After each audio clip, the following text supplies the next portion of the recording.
வேலை செய்கிறாங்களோ இல்லையோ, டீ வாங்கிட்டு வா அதை வாங்கிட்டு வான்னு உயிரை வாங்குறது. சார் என்ன சொல்லு. ஈபிக்கு பணம் கட்டணும். ஸ்ட்ரைட்டாக கீழே போ, லெஃப்ட் சைடில் கம்பி கட்டியிருப்பாங்க, அங்கே போய் பணம் கட்டு. அது எனக்கு தெரியும் எங்கே கட்டணும்னு. ரீடிங்கை பற்றி பேசணும். எதுக்கு பேசணும்? அமௌண்ட்டு டிஃப்ரெண்ட்டை பற்றி பேசணும் சார். எல்லாருக்கும் பில் அப்படிதான் வருது, கட்டிட்டு போ. நீங்கள் வாட்டி அனாவசியமாக பேசிகிட்டு இருக்கீங்க. யாருக்கிட்ட பேசுகிறோன்னு சொல்லுங்கள், நான் ஒரு பார்த்து பேசிட்டு கட்டிடுறேன். சொன்னா நீ கேட்க மாட்டா, உள்ள இருக்காரு போய் பாரு. எல்லாருக்கும் நெக்கலாக போச்சு. காலையிலேயே டென்ஷன் டென்ஷன் டென்ஷன். இங்கே வேலை செஞ்சாலே சுகர், பிபி, கொலஸ்ட்ரால்லாம் வந்துடும் போல இருக்கு. வணக்கம் சார். என்ன சொல்லு. ஈபி அமௌண்ட் அதிகமாக வந்திருக்கு சார். அதுக்கு என்ன பண்ண சொல்கிற? செக் பண்ணி பார்த்து கொஞ்சம் சொல்லுங்கள் சார். வீட்டில் எல்லாத்தையும் யூஸ் பண்ணுறல, கீழே கவுண்டர் இருக்கு, போய் கட்டிட்டு போ. என்னங்க என்ன ஏதுன்னு கூட கேட்க மாட்டீங்க. நீங்கள் பாட்டு போய் கீழே போய் ஈபி கட்ட சொல்கிறீங்க. எங்கே கட்டணும், இவ்வளோ நாள் கட்டணும் எனக்கு தெரியாதா? இதில் டிஃப்ரெண்ட் இருக்குங்க. என்னடா இவன்கிட்ட பெரிய தொல்லையாக போச்சு. ஏப்பா கரண்ட் பில் ஏறிடுச்சுப்பா, உனக்கு புரியல, போய் கட்டிட்டு போ. ஏங்க இன்ஃபார்மே பண்ணல, திடீர்னு ரேட்டு ஏற்றுறீங்க. இப்போ நான் அது கூட வரல, எனக்கு யூனிட்டில் ரேட் டிஃப்ரெண்ட் இருக்குது. எந்த தெரு? பாலையா கார்டன். பாலையா கார்டனா? அது செகண்ட் ஃப்ளோர், அங்கே போய் கேளு. என்ன தான் நினச்சிட்டு இருக்கானுங்க, அங்கே பாரு இங்கே பாருன்னு. போய் தொலைகிறேன்.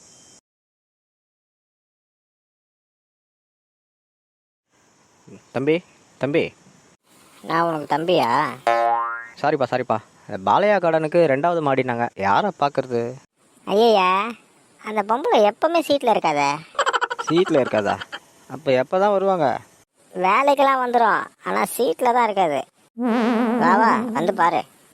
என்னடா ஒரே அலம்பலாக இருக்குது, ரொம்ப பண்ணுதுங்களே. அடட, என்ன ஆச்சரியமா இருக்கு, சீட்ல உட்காந்துருக்கு. இவங்க தான் அவங்க. ஏதோ பேசணும்னே, பேசிக்க. ஒரு நிமிஷம் ஃபோனை வையேன், நான் பண்ணுறேன். ஹலோ, சீட்டில் நேராக வந்து உக்காந்துறீங்க, உக்காரலாமல்லாம் கேட்க மாட்டிங்களா? ஃபோன் பேசுனீங்க மேடம், அதனால தான் உட்காந்தேன். ஃபோன் பேசியிருந்தா அப்படியே வந்து உக்காந்துருவீங்களா? உக்காரலாமல்லாம் கேட்க மாட்டிங்களா? கேட்காம உட்காந்தது தப்பு தான் மேடம், சாரி மேடம். சரி, வந்த விஷயம் என்ன சொல்லு. ஹலோ மேடம், திலகர் ரெவன்யூ லெஜர் புக் எங்கே இருக்கு? ஏன் இந்த ஆஃபீஸில் நான் மட்டும் தான் வேலை செய்கிறேனா? எனக்கு மட்டும் தான் எல்லாம் தெரியுமா? மேடம் என்கிட்ட கோவப்படாதீங்க. அவர் கேட்க சொன்னார், கேட்டேன். ஆமாம், எல்லாத்தையும் என்கிட்ட தான் கேட்க சொல்லுவார். மேடம் நான் ரொம்ப நேரமாக உட்காந்துருக்கேன் மேடம். ஒரு வேலையாக தான் பார்க்க முடியும், பார்த்தல. இப்போ நான் அவர்கிட்ட என்ன சொல்லலாம் சொல்லுங்கள். கீழே அந்த கபோர்டில் தான் இருக்கும், அந்த கபோர்டுகிட்ட சொல்லுங்கள். உங்கள் 2 பேர்கிட்ட மாட்டிக்கிட்டு நான் தான் சாவுறேன். வச்ச இடம் தெரியாது, ஒரு ஆளுகிட்ட வர கேட்டு அனுப்புகிறாங்க. மேடம் எனக்கு ஒரு பதில் சொல்லுங்கள் மேடம். என்ன வந்ததுலேருந்து பதில் சொல்லுங்கள் மேடம்ண்ணே. என்ன வேணாம் இப்போ? ஏன் மேடம் கத்துறீங்க? இந்த சீட்டில் 4 நாள் உக்காந்து பாரு, நீயும் கத்துவ. எனக்கு அதெல்லாம் தேவையில்லை மேடம், ரீடிங் கணக்கு சொல்லுங்கள். உனக்கு என்ன ரீடிங் கணக்கு வேணும் கேளு, சொல்கிறேன். 400 யூனிட்டுக்கு மேலே போனால் வேறு ரேட்டு மாறுது. 399 யூனிட் போனாலே ரேட்டு மாறும் தான். அதுதான் ஏன் ரேட்டு மாறுது? கம்மியாக யூஸ் பண்ணால் கம்மியான ரேட்டு வரும், அதிகமாக யூஸ் பண்ணால் அதிகமாக ரேட்டு வரும். ஒரு நிமிஷம் இருங்க. என்ன குடிஞ்சு எடுக்கிறான்? மேடம் இது என்னது? கோவா. ஏன் தமிழ்நாட்டிலேருந்து தமிழில் சொல்ல மாட்டீங்களோ? கோவா, ஊட்டி, காஷ்மீர் இப்படி தான் சொல்லுவீங்களோ? ஏப்பா இங்கிலீஷில் கோவா, தமிழில் கொய்யாக்கா சொல்லு. இந்த கொய்யாக்கா 1 வாங்கினா 5 ரூபா. கொய்யாக்கா 1 வாங்கினா 5 ரூபாவா? அதையே என்கிட்ட சொல்கிற? இருங்க விளக்கமாக சொல்கிறேன். 1 வாங்கினா 5 ரூபா, அப்போ 5 வாங்கினா எவ்வளோ நீங்களே சொல்லுங்கள். 25 ரூபா. அதுதான் இல்லை, 5 வாங்கினா 20 ரூபாய்க்கு கொடுத்தான். ஆமாம், மொத்தமாக வாங்கினா குறைச்சி கொடுத்துருப்பான். ஒரு யூனிட் யூஸ் பண்ணால் ஒரு ரேட்டுனா மொத்தமாக 500 யூனிட் மேலே யூஸ் பண்ணும்போது எனக்கு கம்மி பண்ணோம்ல.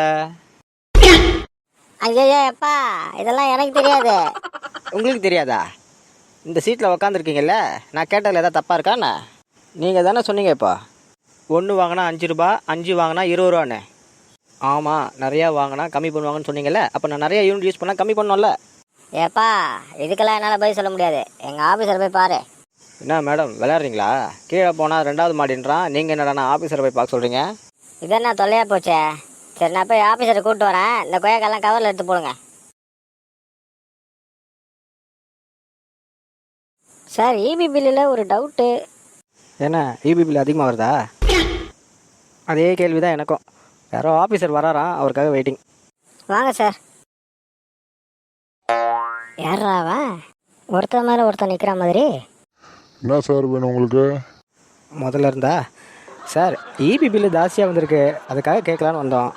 ஜாஸ்தியாக வந்திருக்குன்னா ஜாஸ்தியாக அமௌண்ட் கட்டணும்னு வந்திருக்கு. ஜாஸ்தியாக யூஸ் பண்ணால் ஜாஸ்தியாக தான் கட்டணும்.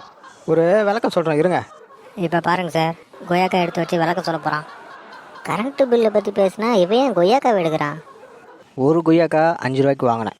அவங்ககிட்டயே 5 கொய்யாக்கா கேட்டேன், கொடுத்தான். 5 கொய்யாக்கா எவ்வளோ வரணும்?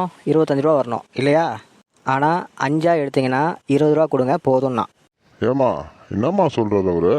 நிறைய கொய்யாக்காய் வாங்கினா காசை நிறைய கம்மி பண்ணுறாங்களாம். கரண்ட்டை நிறைய யூஸ் பண்ணால் நம்ம காசை கம்மி பண்ண மாட்டோமா. ஓஹோ, சோக்கான விளக்கமாக இருக்கு இது. என்னங்க பேசுகிறீங்க நீங்கள்? அப்படிலாம் குறைக்க முடியாது. என்ன சார், சாதாரண கொய்யாக்காரனே குறைச்சி கொடுக்குறான், நீங்கள் குறைச்சி கொடுக்கூடாதா? இவங்களுக்கெல்லாம் பதில் எப்படிம்மா சொல்கிறது? அந்த பதிலை சொல்ல முடியாமல் தான் சார் உங்களை கூப்பிட்டு வந்தேன். எப்படி சிக்கியிருக்கேன் பாருங்கள் சார்.